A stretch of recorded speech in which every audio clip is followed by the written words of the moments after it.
Welcome back to the channel, everybody. I'm Glenn McGowan. This is LCOBMW. Today, I'm just going to be doing a little tinkering with the car. Last week, I finished up doing the Target roof project. It's been several weeks now, maybe a month or so, since I put the coilovers on the car. So I want to adjust the rear of that today. They're finally settled, so it looks like the rear is kind of sagging a little bit lower. So I want to address that. My steering wheel's off a little bit. I'm doing my D.I.Y alignment, so I'm going to correct that here today. A couple little things. I got some like wheel wells that I want to put back under the hood. I had to remove those when I did the air ride, just for like it was rubbing when it was all the way aired out. So I want to kind of put those back today. Kind of just throwing around some ideas of what I want to do next to the car. I am kind of like running into a little bit of an issue that's like something I feel like I need to address before I move on to anything else. When I did the 6-speed swap on this car, I bought the ZF6 from Marketplace, and I didn't really know anything about it. I bought it from some young kid who had it from somebody he knew, you know, stuff like that. So when I got it in the car, it's been making noises ever since I put it in the car. I flushed it out with fluid when I first got it, and there was some rust and some stuff like that coming out of it. So I did get it for a decent price, and it came with the drive shaft, the clutch pedal, like everything. So I wasn't really kind of sweating it.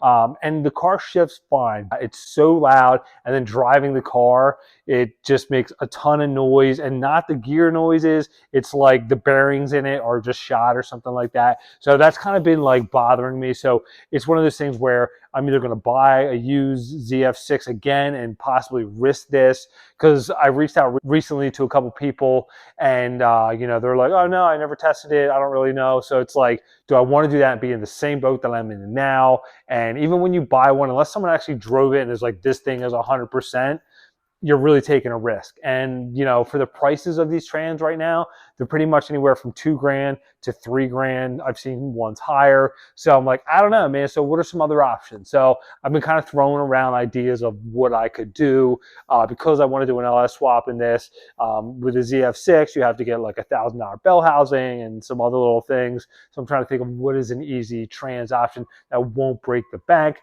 because you know, T56s can be expensive, and then you got to get a custom drive shaft, stuff like that. So I'm just kind of throwing around ideas right now. I feel like I need to address that first before I move on to anything else. I don't want to put a different engine in the car and have that trans, because I don't even think it's going to make it that long. I'm actually surprised it's, you know, works every time I drive it now.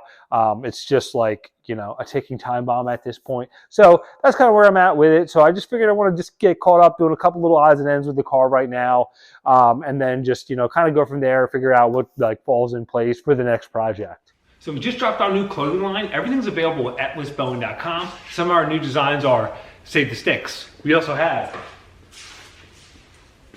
it's not just the car, it's Corvette. And then on the back, we have our new logo. And on the right side sleeve of the hooded sweatshirts, we have our signature spark plug. We do have all these designs available in t-shirts and sweatshirts. We also have E36, E46, and also our basic, which just has logo on the chest, and then our spark plug on the sleeve. So check out all our products and our merch at LCOBMW.com. So I'm going to start by putting these wheel wells back in. I thought I threw them out when I was doing the air ride, so I found them like in the corner of the shop, thank God. I also found a bag with it labeled of all the hardware to mount these back on. So I'm glad I was thinking about that when I took them off originally. So take a look at this real quick. I ended up like notching out the hood for clearance when I did the air ride. So this will kind of cover that up. I did paint where I was cutting before, because it was all like raw fiberglass and stuff like that. You can see where the tire was rubbing on there and stuff. So let's look at that real quick. Okay, as you can see, this is where I cut out before for clearance there, and you can see there's some rough paint in there. But luckily that wheel well piece will go like all up in here, kind of cover most of that. And I think you'll only see like a little bit of that, which is good. And that'll actually keep all the actual debris from the wheel going on the engine like it's supposed to. Alrighty, throwing these bad boys back in.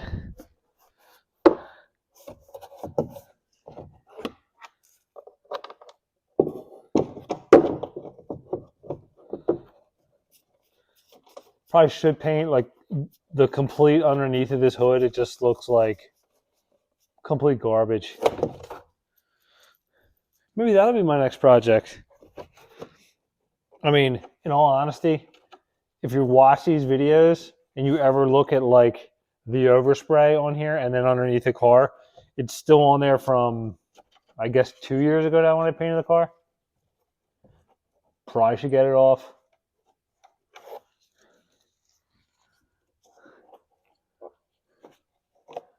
It's not enough time in the day.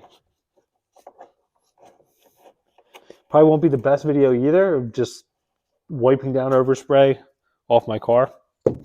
3 views.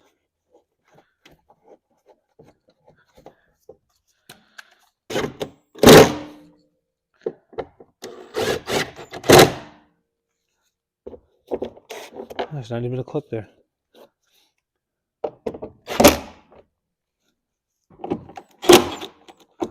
All right, one down.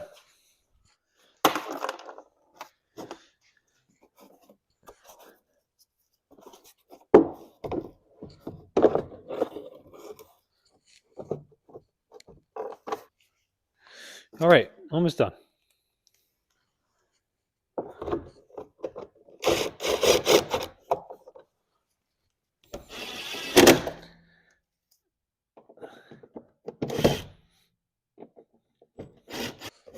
All right, so first project done. I think I'm going to set this toe real quick since I can kind of see everything.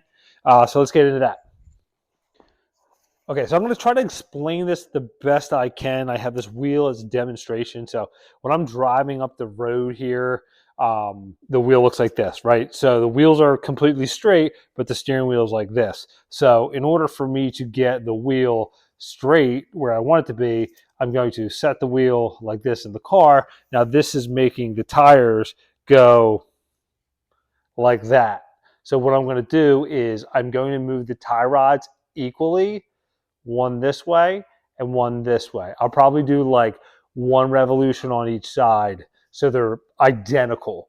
So it's not like I'm just kind of guessing. So I'll do one revolution to move it this way and another one to pull it in this way. So they're identical.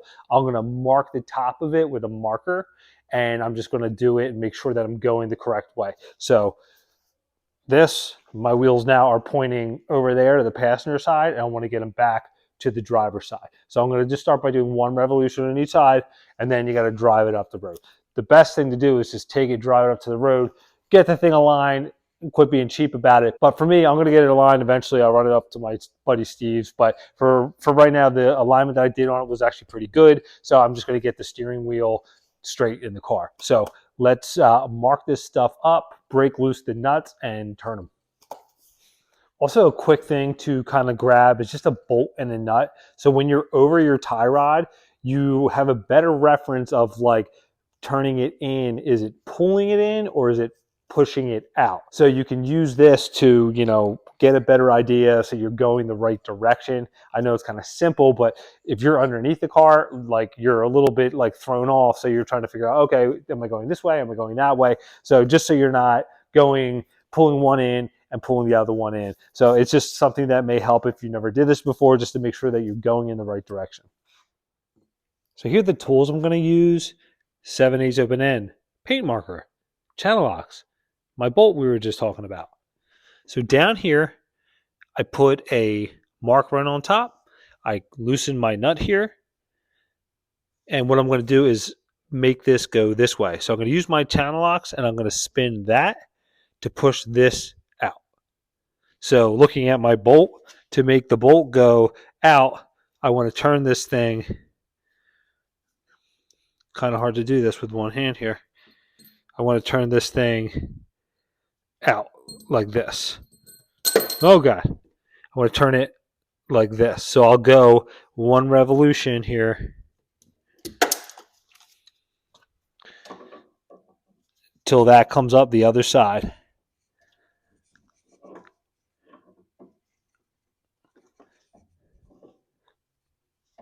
Also, too, using the nut as a reference, the gap in between the nut and the tie rod is getting bigger, meaning that I'm pushing the tie rod out. And for the other side, it'll be the opposite. I'll pull the nut out, I'll run it out, and then it'll be tightening it, bringing it closer. And there's my little dot. And there, I'll lock it down. Now I'm on the passenger side. I backed this nut off, so there's a gap there, and made my little dot there. So now I'm going to run this in, making this smaller in here, moving it to the driver's side.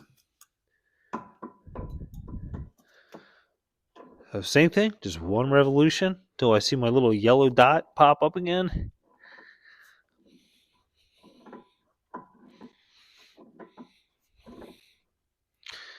All right, that's right there. So I'm going to lock this down. So I just finished up the toe adjustment. Now the only way to tell if that works is to drive the car, which I'll get to.